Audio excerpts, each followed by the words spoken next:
Hi class, for this quick video we're going to talk about radians and what they are and how we can convert between radians and degrees.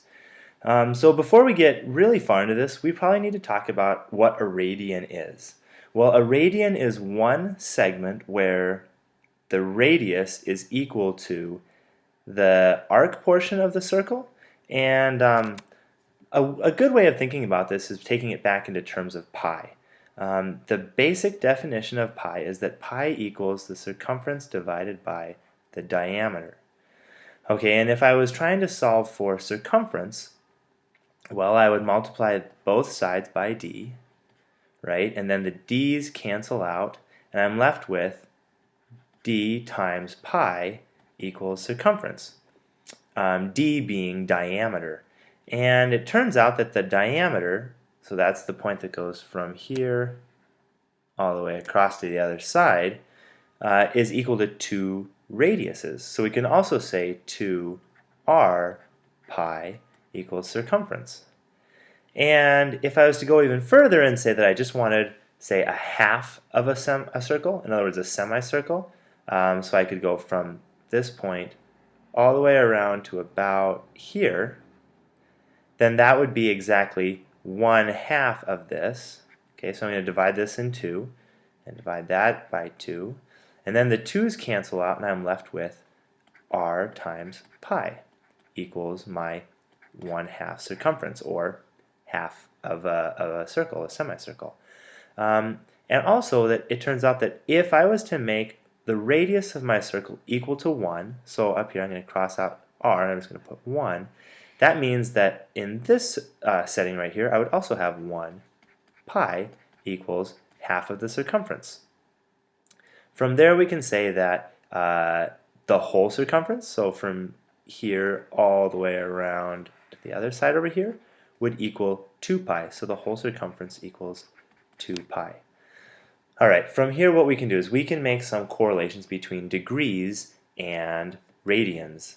Okay, so 100 degrees, if theta equals 100 degrees, that's also equal to pi radians because of this pi right there. And if I was to go all the way around the full circle, theta equals 360 degrees, which equals 2 pi radians. Okay, so how do we go back and forth between these two? Well, here's kind of a cheat sheet. If we make just a ratio between the two setups, we should be pretty much set. So we have a ratio between degrees and radians. Because they're the same thing, they're just two different units. Alright, so let's erase some of this a little bit over here and give ourselves some room, and maybe we can practice a couple. Let's try these two. So what I'm going to do is I'm going to go from negative 45 degrees into radians. And remember, 180 degrees, so this much equals pi radians, and all the way around equals 2 pi radians. Okay, so over here, negative 45 degrees. Well, a couple ways we could do this. We could say that I'm making a ratio between negative 45 and the 360 degrees total is going to equal x radians, because I don't know how many, divided by the total number of radians that I could have, which is 2 pi. Okay, so what I did was let's grab a different color here. I did the smaller angle right here, all divided by the total, and then hopefully this is going to give me the smaller angle, all divided by the total. Okay. So let's solve for x. We can do some cross multiplication. We're going to have 360x equals 2 pi times negative 45. Okay, so 360x equals negative 45 times 2 pi. Okay, well, 2 times negative 45 equals negative 90, so we're going to say equals negative 90 pi, and that equals 360x. Alright, and then, well, I want to get x all alone, so I'm going to divide by 360 here, and also by 360 here. So then that means that after these two cancel out, I'm left with x equals, Well, what's 90 over 360? Negative 1/4, right? Pi. Or we could just say it equals negative pi over 4. Okay, now another way that we could do this, kind of a cheating method, is we could just memorize this formula down here, which is degrees to radians. That's this one right here.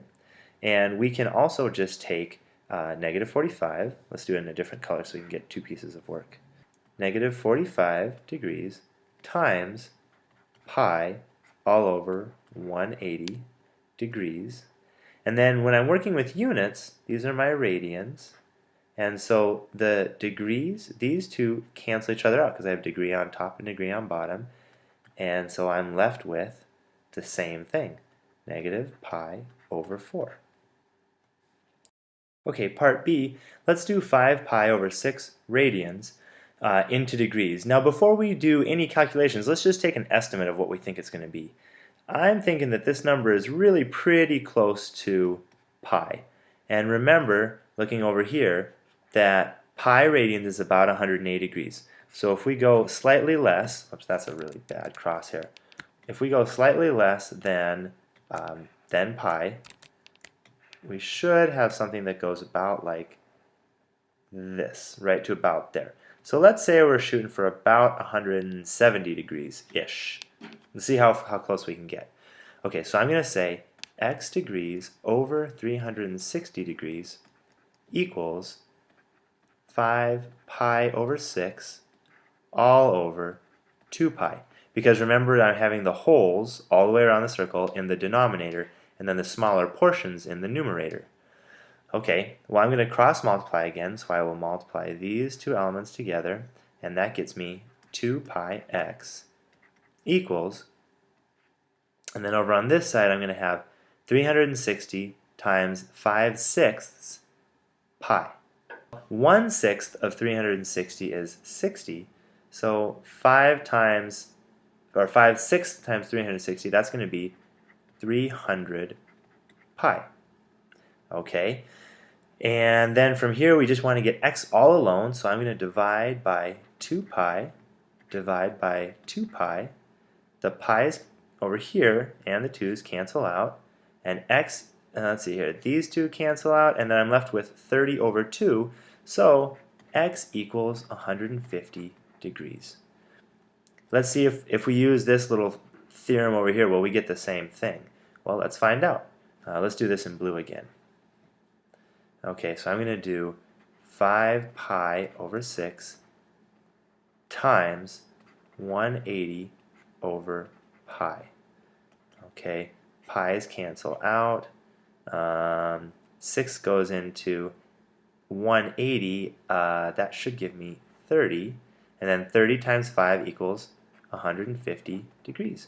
So that cheating approach, not cheating approach, that shortcut works just the same as when we do with all the math all the way through.